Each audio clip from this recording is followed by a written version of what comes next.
Next, to talk about the office market is Bruce Supes. He's an office specialist with CBRE. In each of the past 10 years, Bruce has represented clients in the completion of a minimum of 60 lease and sale transactions. During his 11-year career, he has listed over 250 office buildings, represented clients in over 600 lease and sales transactions, totaling over $150 million in gross consideration. He's also assisted in the lease or sale of over 1.7 million square feet of office space here in Tucson.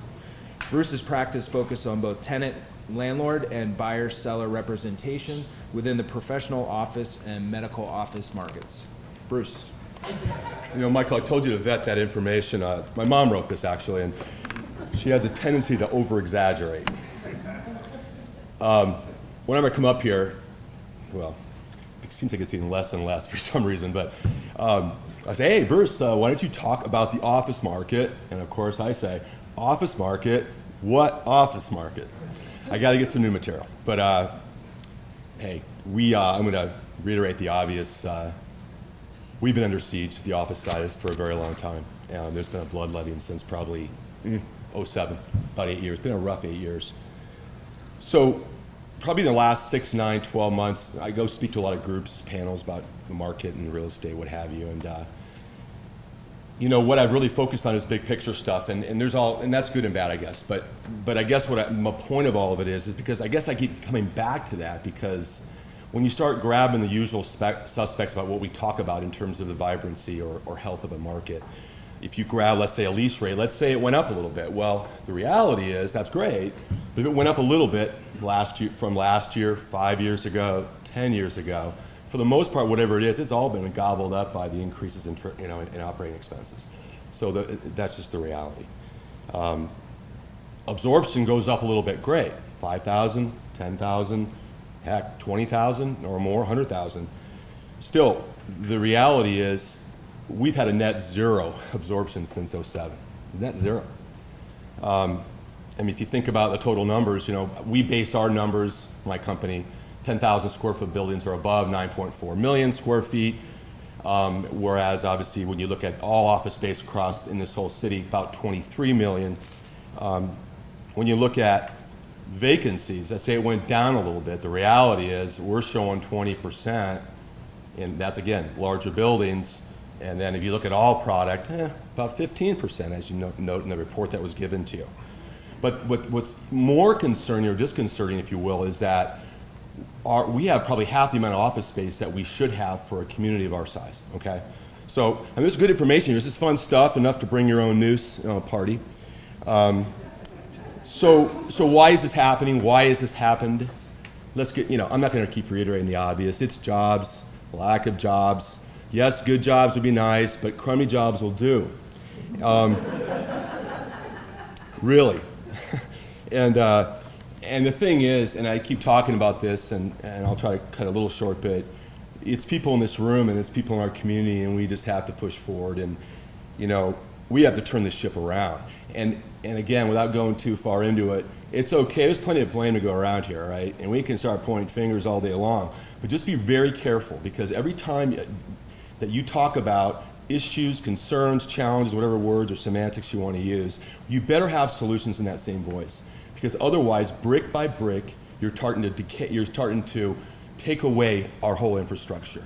You have to believe in what we offer in this community, in the business environment, whether it's a lack thereof or not at times. You've got to look at what we do have to offer in that same vein, in that same conversation. You don't think it matters, it's like this kind of waxy, feely, blue sky stuff, but it really does matter. We're all ambassadors in a lot of different levels here, and we just have to keep that in mind. We have to be part of the solution. So, but I'm going to say, I've been guilty that while big picture is important, and I seem to talk more about that than anything, I've been wrong in that I don't talk about the short term. Because the reality is, and you know this, is, you know, short term is still the proverbial first step in a long, you know, the long journey of recovery. So, if I talk about the numbers, let's talk about those briefly. In vacancy, we are at 20.5%. I think it went up a tad up from 20.4% a quarter ago. Again, we're looking at 10,000 square foot buildings or above. If you look at overall product, it's about 15%. It stayed about that as well from the previous quarter. If you look at The rates, when we have it down as $20.21 a foot, it's flat. It goes up or down 5, 10 cents a foot, but it's pretty darn flat from the previous quarter. And absorption, again, 4,500 square feet, down. If you look at out of 9.4 million or out of 23 million, it is so negligible, it's hardly worth mentioning. But instead of that, I think what I want to do really quick, and I know I got just another minute or so, I really want to talk briefly about, stories from the front lines or what we see and fighting the good fight every day. And I think overall, the things I'm seeing, however slight, they're not scientific, but they're something. And I know for a while, even a year ago, 2 years ago, 3-year leases were the new 5. That was reality. And that was concerning. And it spoke to fear, right? People didn't want to invest, go long term. But then what I've seen is I'm seeing some 5-year deals more so. I don't have the exact numbers, I just know they're there. And it's not just dentists, it's not just doctors, it's not even large corporate guys who are more blessed and by the lenders in terms of what they're going to invest in them. And what that means is we have TI allowances where not just tenants are willing to invest and go stay a little longer, but we have landlords actually believing in them and putting their money towards that. That's a good sign. Another good sign, we're dealing with obsolescence. We got buildings, everything was built in this town in the 80s, let's get real. And I think overall what's happened, they're starting to fall apart. Some of those buildings are getting sold. Not a lot of them, and yes, at a much lower price than what they went in at, okay? But the reality is we're trying to move that product out of the market. We have to do something because they can't even play ball on price anymore. And that's a real concern. And then finally, it's geography. It's the periphery, which all these properties that really after a while are just becoming geographic undesirables. It's kind of like when they say, what do you call an office building east of Wilmot? Vacant. Here's the thing. We are actually getting, and again, it's because of the massive musical chairs we talk about all the time. And it's just the reality. You got B tenants to find an A space for B prices.